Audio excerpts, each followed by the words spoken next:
Hello മക്കളെ, Lawrence curve ഇത് നമ്മൾ കഴിഞ്ഞ ക്ലാസ്സുകളിൽ പറഞ്ഞ മെഷേഴ്സ് ഓഫ് ഡിസ്പെർഷൻ്റെ ഒരു ഗ്രാഫിക്കൽ റെപ്രസെൻറ്റേഷനാണ് ലോറൻസ് കർവ് എന്ന് പറയുന്നത്.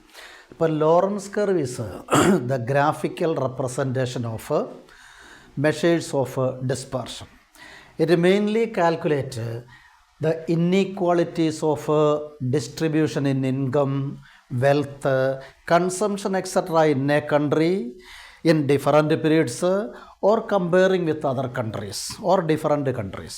ഇപ്പോൾ ഒരു രാജ്യത്ത് അവരുടെ ഇൻകത്തിൽ, അതുപോലെ തന്നെ കൺസംഷൻ്റെ അകത്തിൽ, വെൽത്തിൽ ഒക്കെയുള്ള ഇന്നീക്വാളിറ്റീസ് അത് എത്രത്തോളം ഉണ്ടെന്ന് മെഷർ ചെയ്യുന്ന ഒരു പേഴ്സൻറ്റേജ് സ്റ്റൈലിലുള്ള ഫോമാണ് ഈ പറയുന്ന ലോറൻസ് കർവ്. അതുകൊണ്ട് തന്നെ ഇത് പേഴ്സൻറ്റേജിലാണ് മെഷർ ചെയ്യുന്നത്. അതുകൊണ്ട് തന്നെ ഇതിനെ വേണമെങ്കിൽ നമുക്ക് ക്യുമുലേറ്റീവ് പേഴ്സൻറ്റേജ് കർവ് എന്ന് പറയാം. Cumulative percentage curve or ogive, നമ്മൾ നേരത്തെ പറഞ്ഞിട്ടുള്ള ഒജീവ് കർവ് എന്ന് വേണമെങ്കിൽ ഇതിനെ പറയാം. അപ്പോൾ ഇതിൽ പറയുന്ന ഇതേ ഉള്ളൂ, inequalities in the distribution of income, the measurement of inequalities in the distribution of income, wealth or consumption pattern etc. in a country at different periods or comparing with other countries. ഒരു രാജ്യത്ത് തന്നെയുള്ള ഈ പറയുന്ന ഇൻകത്തിലോ വെൽത്തിലോ അല്ലെ കൺസംഷനിലോ ഉള്ള ആ deviations അല്ലെങ്കിൽ ആ ഡിസ്പാരിറ്റീസ് അല്ലെ ഇന്നീക്വാളിറ്റീസ് എത്രത്തോളം ഉണ്ട് എന്ന് പറയുക. ഒരു രാജ്യത്ത് തന്നെ പല സമയത്ത്, അതല്ലെങ്കിൽ ഒരു രാജ്യത്തിൻ്റെ ഇന്നീക്വാളിറ്റിയെ മറ്റൊരു രാജ്യത്തിൻ്റെ ഇന്നീക്വാളിറ്റിയുമായിട്ട് കമ്പയർ ചെയ്യാനൊക്കെ ഈ ലോറൻസ് കർവ് യൂസ് ചെയ്യാം. It was first introduced by Max O Lorenz. അതുകൊണ്ട് അയാളുടെ പേരിലാണ് അറിയപ്പെടുന്നത്. ഇയാളെ വേണമെങ്കിൽ നമുക്കൊരു എക്കണോമിക് സ്റ്റാറ്റിറ്റീഷ്യൻ എന്ന് വേണമെങ്കിൽ പറയാം. അമേരിക്കൻ എക്കണോമിസ്റ്റാണ്, സ്റ്റാറ്റിറ്റീഷ്യനുമാണ്. അയാളുടെ പേരാണ് മാക്സ് ഒ ലോറൻസ്. അപ്പോൾ അയാളുടെ പേരിലാണ് ഈ കർവ് അറിയപ്പെടുന്നത്. അപ്പോൾ the curve was introduced, or this type of measurement, graphical form of measurement is introduced by the famous economic statistician of USA, that is Max O. Lawrence. കണ്ടല്ലോ, കൊണ്ടുവന്ന ആൾ എന്തിനു വേണ്ടിയാണ്. ഇതിൻ്റെ ഷേപ്പ് ഇതാണ് ലോറൻസ് കർവ്. ഏകദേശം ഒരു സ്ക്വയർ രീതിയിലോ അതല്ലെങ്കിൽ അല്പം റെക്റ്റാങ്കിൾ സ്റ്റൈലിലായാലും കുഴപ്പമില്ല. അപ്പോൾ ഇവിടെ 002 എൻഡുകൾ, ഇവിടെ 100 പെർസെൻറ്റേജിലായതുകൊണ്ടാണ്. എന്നിട്ട് ആ സെൻറ്ററിൽ ഒരു ഡയഗണൽ, ഒരു ലൈൻ താണ്ട്, അതായത് ഈ 0 മുതൽ ഈ 0 വരെ ഒരു ഡയഗണൽ, മലയാളത്തിൽ വികരണം എന്നൊക്കെയാണ് പറയുന്നത്, ഒരു ഡയഗണൽ വരച്ചിരിക്കുന്നു. അതിനെ നമ്മൾ വിളിക്കുന്നത് ലൈൻ ഓഫ് ഈക്വൽ ഡിസ്ട്രിബ്യൂഷൻ എന്ന് പറയും. Line of equal distribution. Line of equal distribution എന്ന് പറഞ്ഞാൽ അതുകൊണ്ട് ഉദ്ദേശിക്കുന്നത് എന്താണെന്ന് ചോദിച്ചാൽ the population of A country and their income etcetera are ഏകദേശം മോർ ഓർ ലെസ് ഈക്വൽ. അതായത് ഒരു രാജ്യത്തെ പോപ്പുലേഷന്, അവിടുത്തെ ഇൻകം ഡിസ്ട്രിബ്യൂഷന് ഏകദേശം ഈക്വലാണ് എങ്കിൽ അതിനെ പറയുന്ന പേരാണ് ലൈൻ ഓഫ് ഈക്വൽ ഡിസ്ട്രിബ്യൂഷൻ. അല്ലെങ്കിൽ ഒരു ഫാക്ടറി, ആ ഫാക്ടറിയിലെ വർക്കേഴ്സ്, അവർക്ക് കിട്ടുന്ന വേജ് റേറ്റ് അല്ലെ ഇൻകം, ഇത് ഇക്വിലിബ്രിയത്തിലാകുക, ഏകദേശം നമുക്ക് അക്സെപ്റ്റബിൾ ആണെന്നുണ്ടെങ്കിൽ അതിനെ വിളിക്കുന്ന പേരാണ് എന്ത്, ലൈൻ ഓഫ് ഈക്വൽ ഡിസ്ട്രിബ്യൂഷൻ. അപ്പോൾ equal distribution shows equilibrium between percentage പോപ്പുലേഷന്, പെർസെൻറ്റേജ് ഇൻകം എക്സെട്ര, പെർസെൻറ്റേജിലാണ് പറയുന്നത്. എന്നാൽ ഈ ലോറൻസ് കർവ് എന്ന് പറയുന്നത് it is away from line of equal distribution. നമ്മൾ ഈ സെൻറ്ററിൽ വരച്ചിരിക്കുന്ന ലൈൻ ഓഫ് ഈക്വൽ ഡിസ്ട്രിബ്യൂഷൻ്റെ ദൂരെയോട്ട് അകന്ന് മാറിക്കിടക്കുക, അതാണ് ഡിസ്പെർഷൻ, മാറിക്കിടക്കുക, അതാണ് ലോറൻസ് കർവ്. അപ്പോൾ Lorenz curve shows the inequality. അതുകൊണ്ടാണ് ഇന്നീക്വാളിറ്റി. ഇപ്പം ഈ ലൈൻ ഓഫ് ഈക്വൽ ഡിസ്ട്രിബ്യൂഷനിലേക്ക് ഈ ലോറൻസ് കർവ് ചേർന്ന് വന്നാൽ അതിൻ്റെ അർത്ഥം എന്താ, ഇന്നീക്വാളിറ്റി കുറവാണെന്ന്. നേരെ മറിച്ച് if Lorenz curve is away from line of equal distribution there is high level of inequality. അപ്പോൾ ഈ ലോറൻസ് കർവ് ഇങ്ങനെയാണ്, ഇവിടുന്ന് ഇങ്ങോട്ടാണ് നമ്മൾ വരയ്ക്കുന്നത്. എപ്പോഴും അത് ലൈൻ ഓഫ് ഈക്വൽ ഡിസ്ട്രിബ്യൂഷന് താഴെ കൂടെ പോകുന്നത്, അത് കാണിക്കുന്നതാണ് ഇന്നീക്വാളിറ്റി. അപ്പോൾ if the Lorenz curve is away from line of equal distribution there is higher level of inequality. But Lorenz curve is nearer to the line of equal distribution, that means smaller level of inequality. അപ്പോൾ ഈ line of equal distribution Lorenz curve ദൂരെയോട്ട് മാറിയാൽ inequality കൂടും, അടുത്തോട്ട് വന്നു കഴിഞ്ഞാൽ inequality കുറയും. The area between the line of equal distribution and Lorenz curve is called Lorenz ratio.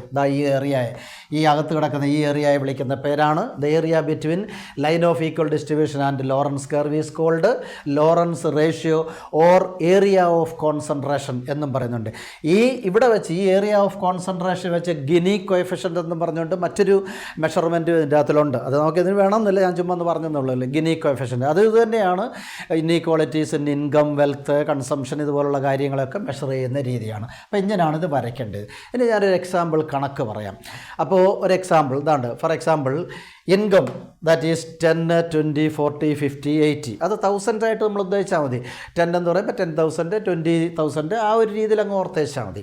പിന്നെ അത് വേണമെന്നില്ല, ഞാൻ പറഞ്ഞെന്നുള്ളൂ. പിന്നെ number of persons in city A, city എയിലെ ജനങ്ങൾ, അതായത് അവിടെ എത്ര പേരുണ്ട്? 8, 7, 5, 3, 2, അതെല്ലാം 1000 ഓർത്ത് വയ്ക്കുക. അതുപോലെ സിറ്റി ബിയിൽ 15, 6, 2, 1, 1. അപ്പോൾ ഇവിടെ എത്രത്തോളം ഇന്നീക്വാളിറ്റി ഉണ്ട്? ഏത് സിറ്റിയിലാണ്? സിറ്റി എയിലാണോ സിറ്റി ബിയിലാണോ ഇന്നീക്വാളിറ്റി ഹയർ ലെവൽ എന്നാണ് നമ്മളിവിടെ കാണിക്കേണ്ടത്. അപ്പോൾ ആദ്യം നമ്മളതിന് ചെയ്യേണ്ടത് എന്താണെന്ന് വെച്ചാൽ, ആദ്യം ഇതുപോലെ ഞാൻ ഈ എഴുതിയിരിക്കുന്ന പോലെ സിറ്റി എ എന്ന് എഴുതിയിട്ട് ഫസ്റ്റിൽ number of persons in city A, city എയിലെ പേഴ്സണെ മേളിൽ നിന്ന് കീപ്പോട്ട് എഴുതി 8, 7, 5, 3, 2. ഇനി നമ്മൾ ചെയ്യേണ്ടത് എന്താണെന്ന് വെച്ചാൽ, ഞാൻ പറഞ്ഞല്ലോ ക്യുമുലേറ്റീവ് പെർസെൻറ്റേജ് ആണ്. അപ്പോൾ ഈ സിറ്റി എയിലെ പേഴ്സണെ നമ്മൾ ക്യുമുലേറ്റ് ചെയ്യണം. അപ്പോൾ cumulative persons in city A, city A വീണ്ടും വേണ്ട, ഇവിടെ എഴുതിയിട്ടുണ്ട്. അപ്പോൾ ക്യുമുലേറ്റീവ് പേഴ്സൺസ് എന്ന് എഴുതുക. എന്നിട്ട് ഓരോന്നിനെയും ക്യുമുലേറ്റ് ചെയ്യുക. ഫസ്റ്റിൽ 8 അതുപോലെ തന്നെ. പിന്നെ 8 + 7 15, അറിയാമല്ലോ ക്യുമുലേഷൻ. 15ൻ്റെ കൂടെ 5 കൂടെ ചേരുമ്പോൾ 20, 23 to 25 ക്യുമുലേറ്റ് ചെയ്തു. ഇനി അടുത്ത സ്റ്റെപ്പ് നമ്മൾ ചെയ്യേണ്ടത് ക്യുമുലേറ്റീവ് പെർസെൻറ്റേജ് ആണ്. അതായത് ഈ ക്യുമുലേറ്റീവ് പേഴ്സൺസിൻ്റെ പെർസെൻറ്റേജ് എടുക്കണം. പെർസെൻറ്റേജ് എന്ന് പറയുന്നത് കാണുന്നത് എങ്ങനെയാണെന്ന് അറിയാമല്ലോ. ആദ്യത്തെ ക്യുമുലേറ്റീവ് പേഴ്സണെ ലാസ്റ്റ് ക്യുമുലേറ്റീവ് പേഴ്സൺ കൊണ്ട് ഡിവൈഡ് ചെയ്യുക, എന്നിട്ട് 100 കൊണ്ട് മൾട്ടിപ്ലൈ ചെയ്യുക. അത്രയേ ഉള്ളൂ. എന്ന് പറഞ്ഞാൽ 8 / 25 × 100 എത്ര കിട്ടി? 32. അടുത്തത് 15 / 25 × 100 60. അതുപോലെ 20 / 25 × 100 80. 23 / 25 92. അതുപോലെ തന്നെ 25 / 25 ലാസ്റ്റിലായപ്പോൾ 2 1 തന്നെ. 25 / 25 × 100, അപ്പോൾ 100 കിട്ടി ക്യുമുലേറ്റീവ് പെർസെൻറ്റേജ്. ഇതേപോലെ സിറ്റി ബിയും ചെയ്യണം. സിറ്റി ബിയിലെ പേഴ്സൺസ് ആദ്യം എഴുതി 15, 6, 2, 1, 1. ഇനിയും ക്യുമുലേറ്റ് ചെയ്യുന്നു. 15, 6, 21, 21, 2, 23, 23, 1, 24, 24, 1, 25. അതുപോലെ തന്നെ നമ്മളതിൻ്റെ ക്യുമുലേറ്റീവ് പെർസെൻറ്റേജ് എടുത്തു. അപ്പോൾ ക്യുമുലേറ്റീവ് പെർസെൻറ്റേജ് ഞാൻ പറഞ്ഞു, ഫസ്റ്റ് നമ്പറിനെ ഓരോ നമ്പറിനെയും ലാസ്റ്റ് നമ്പർ കൊണ്ട് ഡിവൈഡ് ചെയ്യുക, 100 ഇട്ട് മൾട്ടിപ്ലൈ ചെയ്യുക. അപ്പോൾ 15 / 25 × 100 60. 21 / 25 × 100 84. 23 / 25 × 100 92. 24 / 25 × 100 96. 25 / 25 × 100 100. ഓക്കെ. ഇനി ഇതേപോലെ ഇൻകത്തെ നമ്മൾ ചെയ്യണം. ഈ തന്നിരിക്കുന്ന ഇൻകത്തെ ഇതുപോലെ ക്യുമുലേറ്റീവ് പെർസെൻറ്റേജ്. അപ്പോൾ ക്യുമുലേറ്റീവ് പെർസെൻറ്റേജ് ഇൻകം എന്നൊരു ഹെഡിങ് എടുക്കുക. എന്നിട്ട് ഇൻകം കൊടുക്കുക. മേളിൽ നിന്ന് കീപ്പോട്ട് താണ്ട് 10, 20, 40, 50, 80 കൊടുത്തല്ലോ. ഇനി അതിനെ ഈ പറഞ്ഞ പോലെ തന്നെ ക്യുമുലേറ്റ് ചെയ്യുക. 10, 20, 30, 30, 40, 70, 70, 50, 120, 120, 80, 200. ഓക്കെ. ഇനി അതിൻ്റെ cumulative percentage first number 10, last number 200. 10 / 200 × 100 എത്ര കിട്ടി? 5. അടുത്ത 30 / 200 × 100 15. 70 / 200 × 100 എത്ര? 35. അതുപോലെ 120 / 200 × 100 60. അതുപോലെ തന്നെ 200 / 200 × 100 ദാറ്റ് ഈസ് 100. ഓക്കെ. ഇത്രയും നമുക്ക് കിട്ടിക്കഴിഞ്ഞു, എല്ലാം കിട്ടിക്കഴിഞ്ഞു. ഇനി നിങ്ങൾ ചെയ്യേണ്ടത് എന്താണെന്ന് ചോദിച്ചാൽ, ഈ പറഞ്ഞ പോലെ ഒരു സ്ക്വയർ വരയ്ക്കുക. അതായത് 0 നിന്ന് വലത്തോട്ട് 100 ഓരോ സെൻറ്റിമീറ്റർ അകലത്ത് സ്കെയിൽ വെച്ച് നോക്കിയാൽ മതി.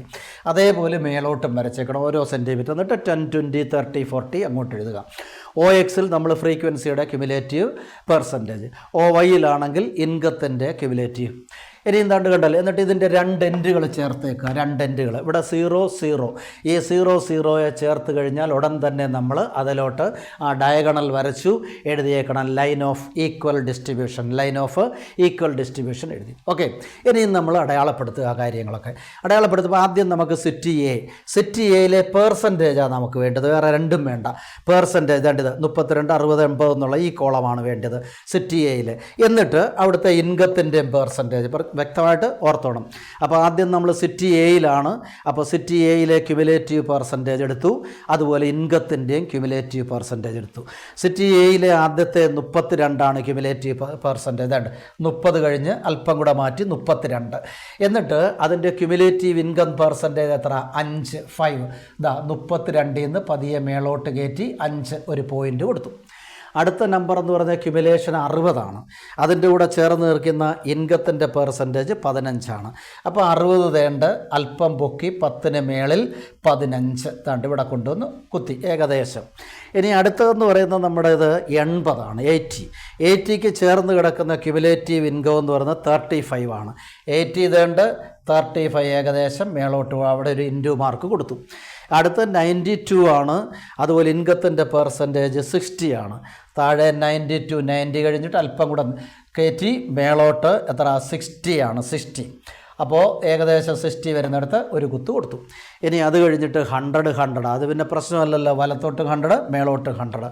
അപ്പോൾ അത് ഏറ്റവും ടോപ്പിൽ വരും. 100 എന്ന് പറഞ്ഞാൽ ഇവിടെ വരും. എന്നിട്ട് അതെല്ലാം കൂടെ ചേർത്തുകൊണ്ട് ഈ 0 ലെവലിൽ നിന്ന് തന്നെ ചുമ്മാ ഒരു ഫ്രീ ഹാൻഡ് മെത്തേഡാണ്. ഇതാ ഇങ്ങനെ അങ്ങോട്ട് വരച്ച് മേളിൽ കൊണ്ടുവന്ന് മുട്ടിച്ചേക്കണം, അത്രയേ ഉള്ളൂ.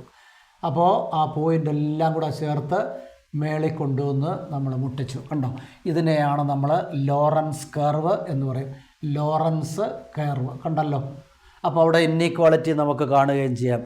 ലൈൻ ഓഫ് ഈക്വൽ ഡിസ്ട്രിബ്യൂഷനിൽ നിന്ന് വളരെ മാറിക്കിടക്കുകയാണ്. അപ്പോൾ അതുകൊണ്ട് ഇന്നീക്വാളിറ്റി അവിടെ നന്നായിട്ട് ഉണ്ടെന്ന് നമുക്ക് കാണാം.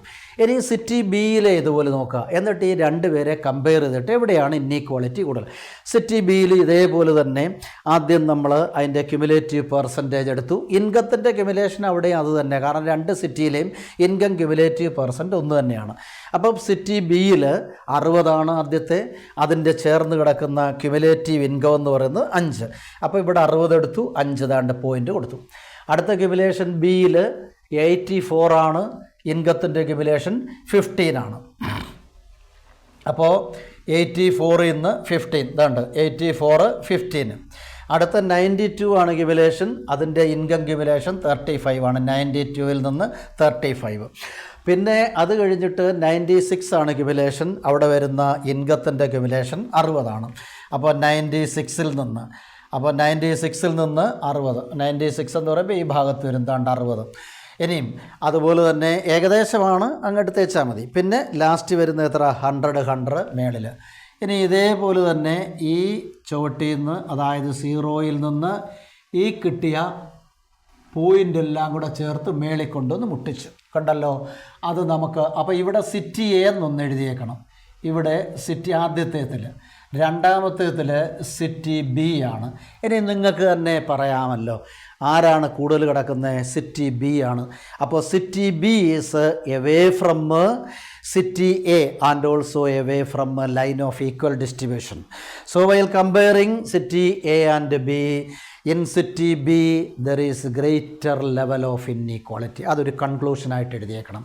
അപ്പോൾ in city B inequality is greater than that of city A. ഇത്രയേ ഉള്ളൂ സംഭവം. സിറ്റി ബിയിൽ ഇന്നീക്വാളിറ്റി എയേക്കാൾ കൂടുതലാണ് എന്നൊരു കൺക്ലൂഷൻ അങ്ങോട്ട് എഴുതി കഴിയുമ്പോൾ കൂടി നമ്മുടെ ലോറൻസ് കർവ് എന്ന് പറയുന്നതിൻ്റെ കംപ്ലീറ്റ് കാൽക്കുലേഷൻ. അപ്പോൾ കാൽക്കുലേഷനും ഉണ്ട്, ഗ്രാഫിക്കലുമാണ്. ഇത് വളരെ ഭംഗിയായിട്ട് ഓർത്തോണം. +2 മുതൽ MA വരെയുള്ള ക്ലാസ്സുകൾക്കെല്ലാം ഇതുണ്ട്. വ്യക്തമായിട്ട് മനസ്സിലായി കാണുമല്ലോ. ഓക്കെ.